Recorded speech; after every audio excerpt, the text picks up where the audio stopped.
Hi, Marie. Welcome to the Animal Turn. Hi, thanks for having me. You keep saying the urban and nature, and I know that this is maybe a failing of our language to some extent, but is the urban not nature? Is the Yes. urban not also a form of nature? In yeah, what do you think of Yes. that?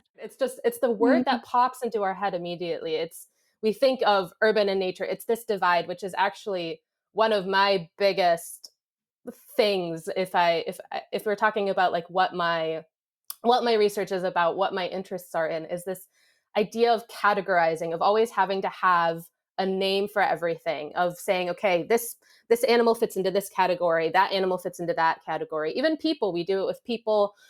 We have to define them by their religion, their race, anything to put everyone and everything that we interact with into a box.